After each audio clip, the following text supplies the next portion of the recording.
नमस्कार दोस्तों, आज फिर आपका स्वागत है क्राउन इमिग्रेशन के यूट्यूब चैनल पर। तो आज जर्मनी स्टूडेंट वीज़ा अपडेशंस के ऊपर रहेगी हमारी ये वीडियो। तो ऐसा है कि जर्मनी में हम नंबर ऑफ़ स्टूडेंट्स को पढ़ने के लिए भेजते हैं, स्पेशली पब्लिक यूनिवर्सिटीज़। अभी क्या है कि जब मैं पब्लिक यूनिवर्सिटीज़ का नाम लेता हूँ तो पेशेंस बहुत ज़रूरी है। अभी पेशेंस क्या है कि अगर आपने पब्लिक यूनिवर्सिटीज़ में डालना है तो वहाँ पर कंपटीशन है। आपका जो टाइम है 6 मंथ से लेकर आप ये लेकर चले 1.5 साल लग सकता है पूरे प्रोसेस में, क्योंकि एपीएस है, एपीएस के बाद अनदर फॉर्मेलिटीज़ है, एडमिशन्स की है, there is a number of formalities there. अभी बच्चे जर्मनी की जो प्रमोशन है मार्केट के अंदर बहुत ही ज़्यादा चल रही है। चलो इसको स्टार्ट करने से पहले कुछ मैं अपडेशंस दे दूँ। जर्मनी की जो स्टूडेंट वीज़ा अपॉइंटमेंट में पिछले 2 महीने से बड़ी दिक्कत आ रही है, पिछले 2 महीने से। तो जर्मनी में अगर आप अपना स्टूडेंट वीज़ा अप्लाई करने के लिए जा रहे हैं किसी भी कंसल्टेंट के थ्रू, तो अपॉइंटमेंट को भी माइंड में लेकर चलना है। पिछले 2 मंथ से students are facing a lot of problems for submissions of their जो भी visa files in the embassy. एक तो ये अपडेशंस है।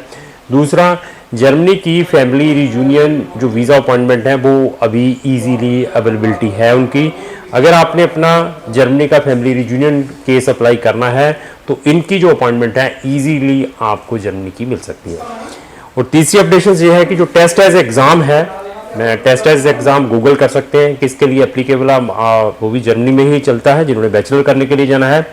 तो टेस्ट एज एग्ज़ाम की जो फीस है वो रिवाइज हो चुकी है। पहले 150 यूरो था, तो अभी 200 यूरो की ये फीस भी रिवाइज हो चुकी है।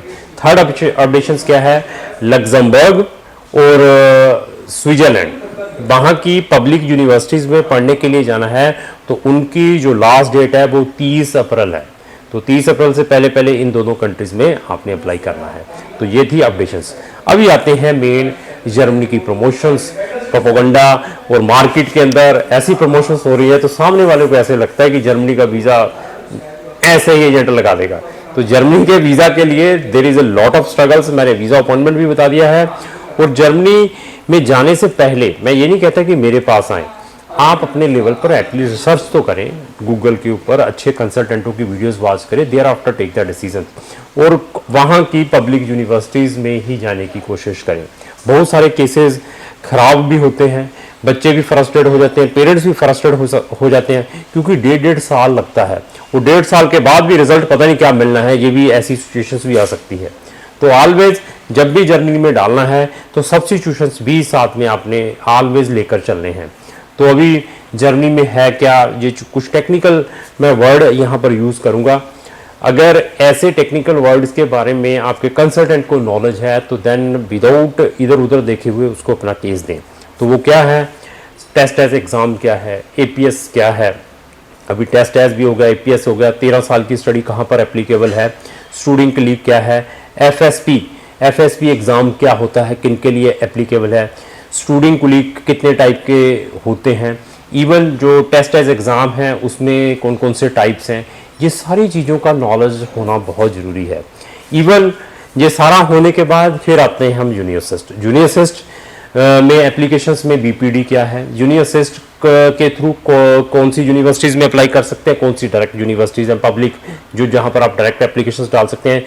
जूनियर असिस्ट की जो एप्लीकेशन फ़ीस है, बीपीडी की जो फर्स्ट एप्लीकेशंस हैं उसकी कितने चार्जेस हैं, जो सब्सिक्वेंट हम एप्लीकेशंस डालते हैं यूनिवर्सिटीज़ में एडमिशन्स के लिए उनकी क्या फीसिस हैं, इसके बारे में भी नॉलेज होना बहुत ज़रूरी है। उनका प्रोसेसिंग टाइम क्या है, एपीएस का प्रोसेसिंग टाइम क्या है और जूनियर असिस्ट का प्रोसेसिंग टाइम क्या है, बीपीडी का, और आपकी जो एप्लीकेशंस को जूनियर असिस्ट कैसे फॉरवर्ड करती हैं। जिनकी 13 साल की स्टडी रहती है, जिनकी 3 साल की बैचलर डिग्री रहती है, तो क्या उनकी भी जूनियर असिस्ट बीपीडी इशू करती है या नहीं करती है। इन चीज़ों को अपने माइंड में लेकर चलना है जब भी आपने अपना केस जर्मनी के अंदर डालना है। ये ऐसे टेक्निकल क्वेश्चन अपने कंसल्टेंट से ज़रूर पूछें। तो एनसी के ऊपर आते हैं, नॉन एनसी प्रोग्राम्स क्या हैं, और नॉन एनसी में एडमिशन लेना है तो किस वे से ले सकते हैं, एनसी प्रोग्राम में क्या प्रिकॉशंस लेने होते हैं, ये बहुत चीज़ें इंपॉर्टेंट है। अभी जिन बच्चों ने इंग्लिश टॉट में एडमिशन लेना है, जो वहाँ की पब्लिक यूनिवर्सिटी में बाइलिंगुअल प्रोग्राम्स जर्मन टॉट में भी है, इंग्लिश में भी है, और जर्मन टोट में आप जहां पर बैठकर एडमिशन ले सकते हैं डायरेक्टली या नहीं ले सकते हैं, ये बहुत सारी चीज़ें हैं।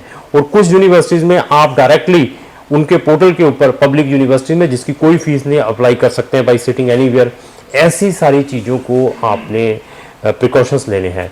जिन बच्चों की स्कूलिंग, अभी स्कूल्स इंडिया के अंदर नंबर ऑफ बोर्ड्स हैं, स्टेट बोर्ड्स हैं, सीबीएसई आईसीएसई बोर्ड्स हैं, इवन जो बच्चों की जो अपनी स्कूलिंग आईबी बोर्ड से हैं, जिन्होंने ए लेवल किया हुआ है, तो उनके लिए क्या बेनिफिट है। जिन्होंने ए लेवल किया है या आईबी बोर्ड से अपनी स्कूलिंग की हुई है, उन बच्चों को बैचलर इंग्लिश टोट में कैसे डायरेक्ट एडमिशन मिल सकता है।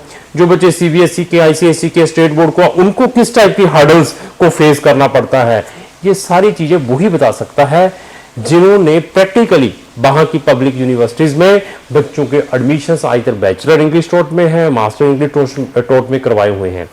जर्मनी में एडमिशंस प्राइवेट यूनिवर्सिटीज में लेना है, मैं वर्ड रिपीट कर दूं प्राइवेट, वो आप अपने लेवल पर डालें किसी भी प्राइवेट यूनिवर्सिटी में, आपको इमीडिएटली उसकी रिप्लाई आएगी, उनके फोन आने स्टार्ट हो जाएंगे यूनिवर्सिटीज के, क्योंकि private universities they are looking the money.